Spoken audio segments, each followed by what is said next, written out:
आज हम 3 कृषि काले कानून के संबंध में भारतीय किसान यूनियन के जिला अध्यक्ष श्री प्रेम सिंह सहोता जी से वार्ता करेंगे। सहोता जी बताइए, 3 काले कृषि कानून से किसानों को क्या नुकसान हो रहा है? ये 3 जो केंद्र सरकार ने 3 कृषि कानून बनाए हैं, ये ना तो किसानों के हित में है, ना मजदूरों के हित में, ना हमारे छोटे व्यापारियों के हित में है, ना हमारे दुकानदार भाइयों के। ये जन के हित में नहीं है, क्योंकि अमेरिका में ये कानून लागू है। अमेरिका में 2,500 हज़ार एकड़ के काश्तकार हैं और 90% सब्सिडी देती है वो सरकार, अमेरिका सरकार।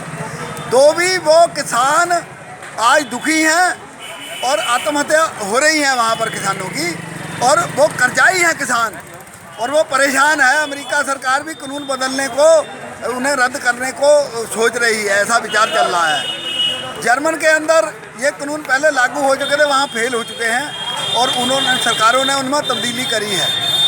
और ये कानून इतने घातक हैं कि ये हमारे जो छोटे छोटे हमारे 2-2.5 एकड़ 5 एकड़ और ज़्यादा किसान 80% 2.5 और 5 एकड़ तक के किसान हैं, हमारे छोटी जोत के किसान हैं। और बाकी जो 10 एकड़ के किसान, 20-25 एकड़ का किसान, 50 एकड़ का तो बहुत कम है, 2% भी नहीं है।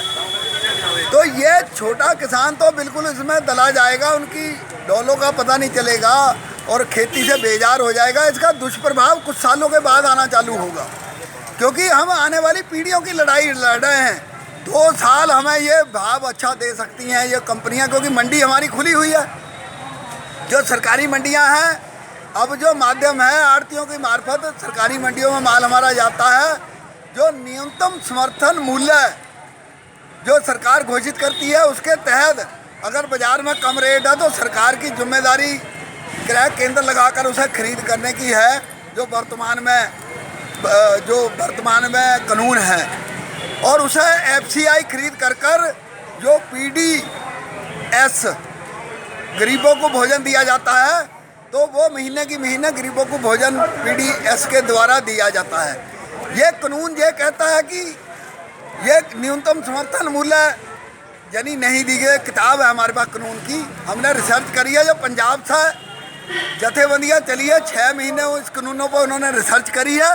उसके बाद में दिल्ली बॉर्डरों पे आज 4 महीने से ऊपर हो चुके हैं इन कानूनों के विरोध में, और MSP पे गारंटी कानून बना है जो सरकार घोषित करती है। इन दोनों मांगों को लेकर समस्या तो और भी बहुत हैं, जैसे पराली पे जलाने पे इन्होंने पाबंदी लगा दी, बिजली को प्राइवेट में करने जा रहे हैं।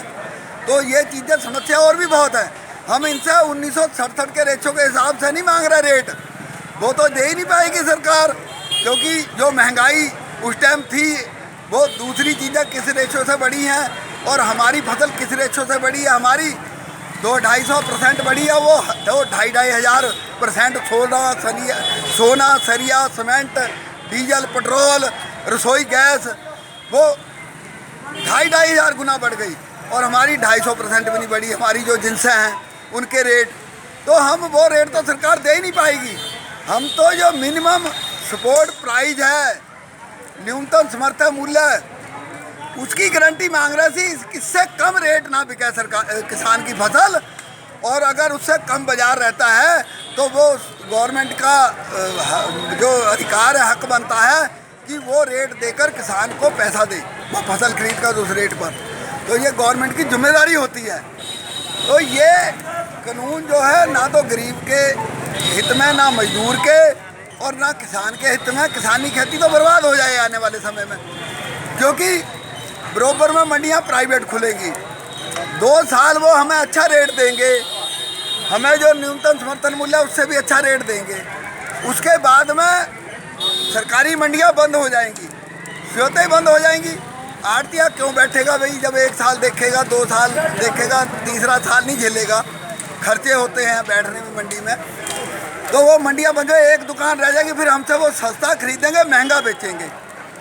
वो गरीब को मोहल्लों, जब मॉल बन जाएंगे, मोहल्लों में भी जो आज गरीब को आटा PDS के द्वारा, गवर्नमेंट द्वारा राशन 2-3 रुपये दिया जाता है, वो बंद हो जाएगा ऑटोमेटिक इस कानूनों के आधार पर। ये कानून कहते हैं ये और जो 20-22 रुपए को आटा मिलता है बाजार में, वो गरीब को भी मॉल के अंदर 40-50 रुपए को आटा किलो मिलेगा।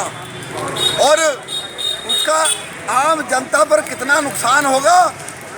किसान की फसल बाद में जब मंडियां सरकारी बंद हो गई, उसके बाद में जब हमें वो कम रेट देंगे तो हमारे पास दूसरा माध्यम खरीद का नहीं है। वो सरकारी मंडियां तो बंद हो गई। 2 साल उन्होंने अच्छा दिया रेट, बाद में कहेंगे ये काला है दाना, इसमें ये है जी, हम तो इसे 2000 की चीज़ 1500 में लेंगे। तो हमारी मजबूरी होगी उस फसल को 1500 में उसे जो बड़ा उद्योगपति है उसे देने की। वो अपने गोदामों में रखेगा, गोदामों में रख के फिर मॉल बनेंगे, मॉलों में वो पुड़ियों में बचा के गरीब को भी वो 40-50 रुपए को वो आटा देगा जो आज 20-22 रुपए को मिल रहा है। तो ये है आने वाली जन की चिंता है। हम जनता की लड़ाई लड़ रहे हैं, गरीब की लड़ाई लड़ रहे हैं, एक दुकानदार छोटे व्यापारी की लड़ाई लड़ रहे हैं। खेती किसानी तो इन कानूनों से बर्बाद होनी है, पर किसान तो फिर भी झेल जाएगा, अपने खाने पीने लायक कर लेगा, नहीं बाकी जमीन खाली रहने देगा, नहीं देगा उद्योगपतियों को, है नहीं। और जो अपने खाने पीने लायक कर लेगा, फिर क्या होगा। इतनी बड़ी जनता हमारे हिंदुस्तान की है, पॉपुलेशन है, तो क्या भीख मांगेगी क्या दूसरे देशों के आगे अपने अनाज के लिए? अच्छा, खाना तो जीने के लिए खाना तो पड़ेगा ही।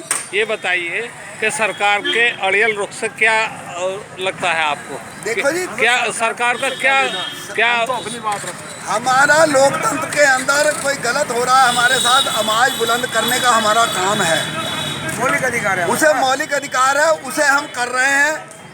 दिल्ली के बॉर्डरों पर लाखों लाख किसान बैठा है, उस कड़ी जो हमारे कार्यक्रम आते हैं हम समय समय पे वहाँ भी जाते हैं दिल्ली पे बॉर्डरों पे, और हमें जो कार्यक्रम आते हैं वो कर रहे हैं। उसी कड़ी के तहत काली होली मनाई गई है, और जैसे आगे भी कार्यक्रम आते रहेंगे। बाकी सरकार को सोचना चाहिए, मान चुकी है कि गलती हुई है हमसे, उसे अगर खाली कर दे सरकार को छोटी नहीं हो जाएगी।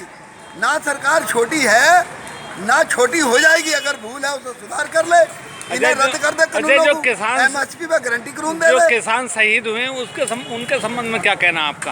आंदोलन में जो शहीद हुए, जो किसान शहीद हुए हैं, वो जैसे देश की आज़ादी में अंग्रेजों को भगाया था, अंग्रेज सरकार गलत कर रही थी, वो शहीदों की श्रेणी में आने चाहिए। उनके परिवारों को जो है सरकार, केंद्र सरकार मुआवजा दे, उन्हें शहीदों की श्रेणी में दर्ज करे उन किसानों को, क्योंकि अपने व्यक्तिगत स्वार्थ के लिए वो दिल्ली में नहीं बैठे हैं। वो एक जन आंदोलन है, उसमें सहभागिता करते शहीद हुए हैं, और उन्हें शहीदी का दर्जा प्राप्त होना चाहिए। उनके परिवारों को राशि का घोषित करे और उनके पेंशन उनके परिवारों को मिलनी चाहिए। सरकार यह काम करना चाहिए सरकार को। और उन शहीदों की शहादत को देखते हुए तीनों कृषि कानून रद्द होने चाहिए और MSP पे गारंटी कानून बनना चाहिए, और ताकि ये किसान अपने घरों को जा सकें। उसके बाद एक अच्छा कानून बना लें, किसानों को साथ सहमति लेके कमेटी बना लें, अच्छा कानून बना लें, यही हमारी। अच्छा, ये जो आज आपने कृषि कानून की होली जलाई है, तो अब इससे क्या संदेश देना चाहते हैं? इसने हमने ये कहा कि जब ये सारी काली है, इसमें कहना सुधार करते हैं। जब शहरी कानून ये काले हैं, उसे ये हमारा पर्व है होली का, तो हमने होली भी मनाई है, और उन जो हमारे प्रति हमारे गलत है हमारी खेती किसानी के लिए, बुराई को हमने जला दिया। इसमें जो 3 कानून थे उस बुराई को हमने इसमें जला दिया, दफन कर दिया। अच्छा, अगला क्या कार्यक्रम है आपका? अगला जैसे हमारा हाईकमान नेतृत्व जो हमारी जथेबंदियाँ है 40, जो केंद्र सरकार के 11 दौर की वार्ता हो चुकी है, अब कड़ी वार्ता की टूटी हुई है। जैसे वो वहाँ से निर्देश हमें आएगा, उस अनुसार हम आगे के कार्यक्रम करेंगे। धन्यवाद।